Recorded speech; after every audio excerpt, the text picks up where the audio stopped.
We all know the cost of college can be an expensive investment, but does it always have to be that big of an investment?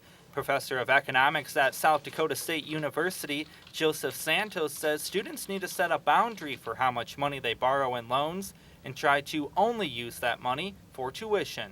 You don't want to accumulate debt for essentially what we would call consumable non-durables. Senior Andrew Phelan has been avoiding that debt throughout his 4 years at SDSU.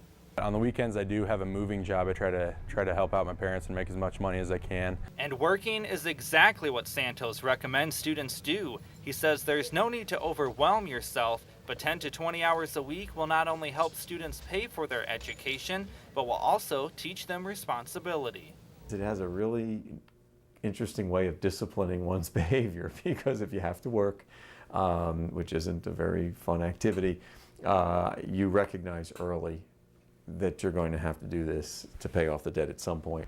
And Santos says that when students decide to buy those big ticket items, in most cases the debt far outlives the life of the product. What you may think of as assets, that is, you buy the large screen television and now you have it, but what you have really is an asset that depreciates at such a horrifically fast rate.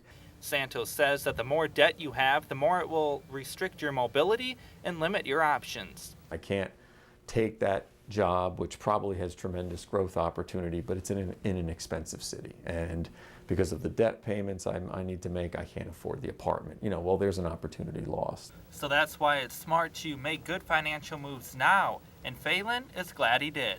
The budgets that I had, I kept it pretty low for the most part. Obviously there's still going to be a little debt with the loans that I do have, but I am going to be overall pretty happy about where I'm at. With the smart budgeting, Phelan can look forward to more opportunities without his student debt standing in the way. In Brookings, I'm John Berg.